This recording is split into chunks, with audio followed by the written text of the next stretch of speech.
Oi oi, alright, how's it going? I'm Grant, you're you. This is Doodle Review coming through with a new album 2, which I will give a spin, chat some fraff and assign a score. A score that at best will have you going, yeah, fair play mate, and at worst will probably summon a rage within you hotter than the very fires of Hades, but that's the way internet fandom goes. Today our sights are turned on the Black Keys and their 12th album, Ohio Players. The garage rock duo of drummer Patrick CARNEY and guitarist vocalist Dan Auerbach, aka the Black Keys, are an interesting one for me. I'm quite open about my dislike for bands I consider car advert rock, artists like Royal Blood, where every riff is on one hand hailed by dorks as the saviour of quote unquote real music, while also soundtracking the latest commercial for the new Ford Ass Blaster E-Mac. In many ways, the Black Keys are the ultimate example of such a band. You know, their songs have adorned the commercials of car, beer, insurance and credit cards. To quote Yasin Bey, aka Mos Def, when asked of his opinion of Drake, their music is compatible with shopping. Yet with all of that known, I find myself not really caring when it comes to the Keys, and when I ask myself why that is compared to the other bands where it really grates on me, think the aforementioned Royal Blood or Green Day's current iteration of Jumbotron ready anthems, I think it comes down to one thing, and that is that the Black Keys just lack any sort of pretense at all.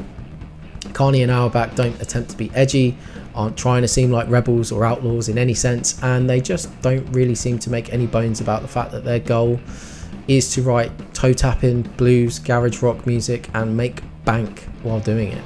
And along the way, they've churned out some pretty fun music. The trade-off, however, is that while stacking those papes and causing minimal, if absolutely, zero offence, ruffling no feathers, they limit their opportunities to deliver anything truly interesting. And I don't want to come across like there's too much maliciousness or venom in that statement. I just genuinely don't think it's the Keys' goal to make those kind of albums, despite this capability actually being well within the individual artist's skill set. Auerbach's Keep It Hid record and Stuff of the Arcs is smoky, soulful and really cool, while CARNEY's album Feel Good Together was a lot of things, but boring certainly wasn't one of them. And he's definitely dabbled in the weird when producing artists like the Black Lips and other groups. Let's also not forget the band's Black Rock project, an interesting one-off album in which the Keys became the backing band to hip-hop artists including, ironically, Mos Def, but also Raekwon and RZA among other rap legends. So there's a definite choice at play when these lads get together to make a record, and generally that's to kind of leave the extracurricular artistry and weirdness at the door when they clock in to the day job.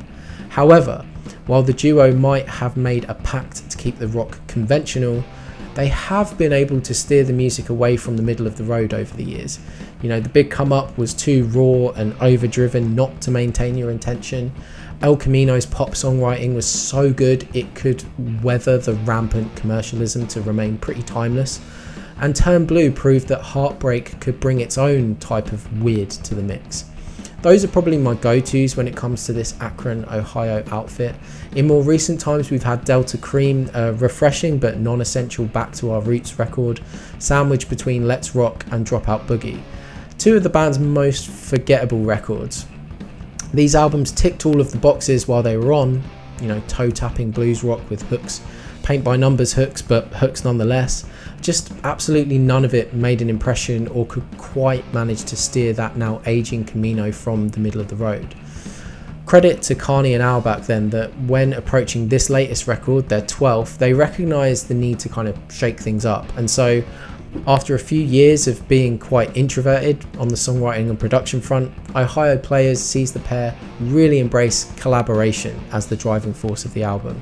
This is something that's proven to deliver results in the past, when bringing Brian Burton aka Danger Mouse into the fold to produce and co-write for El Camino and Turn Blue, two of arguably the most successful albums.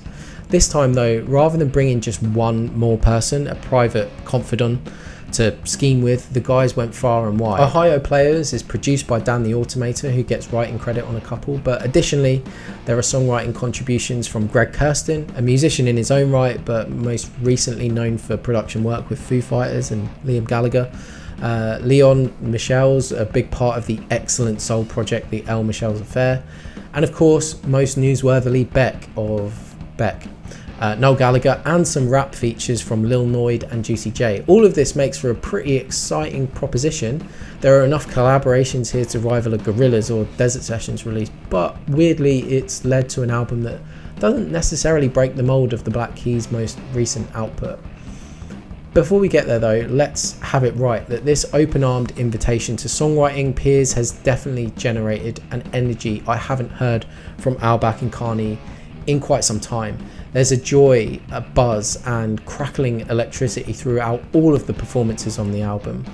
Two songs endemic of this: the album's first single, Beautiful People Stay High, a Beck collaboration that brings us a tight funky bass groove that gradually layers on big horns and backing vocals into a chorus that is simple but really effective.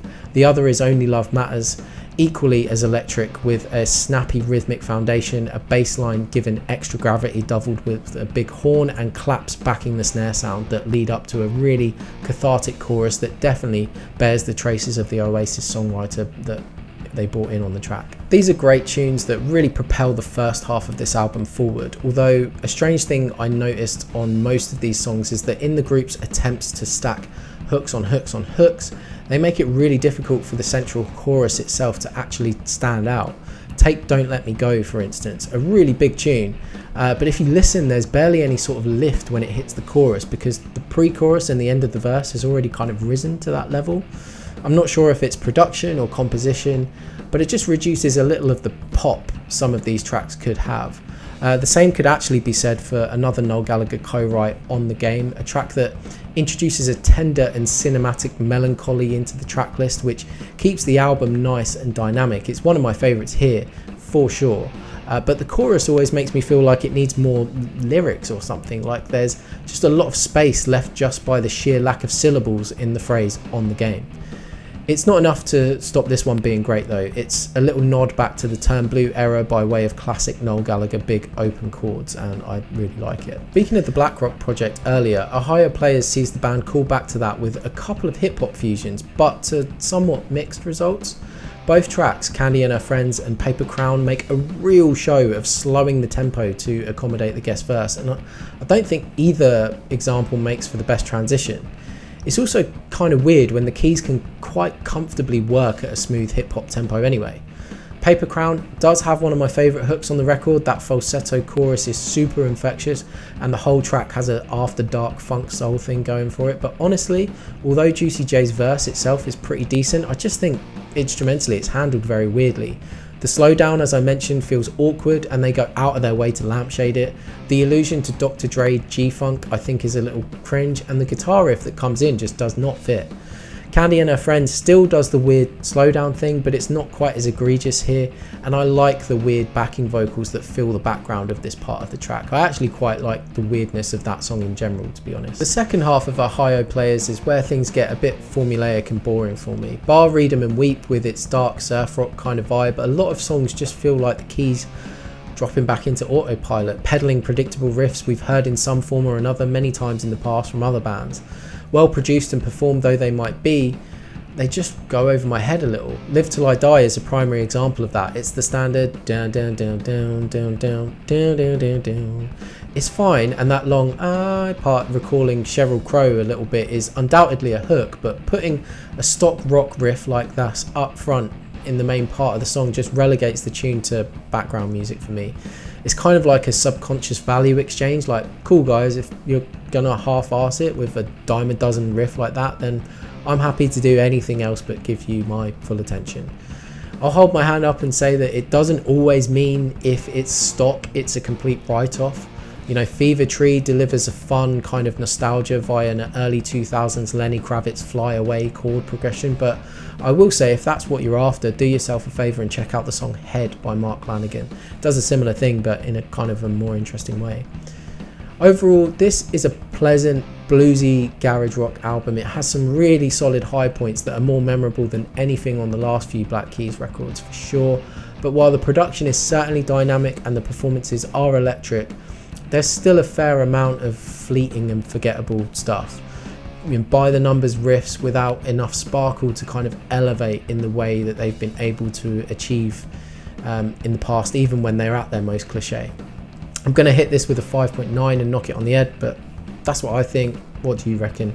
Hit me with your thoughts in the comments below. Check out some related videos linked in the description, and if you're interested enough to do all that, then you know, just got to subscribe, share some thoughts, show some love, or just hold some abuse in the comments, and I'll see you in the next video. Cheers mate, bye.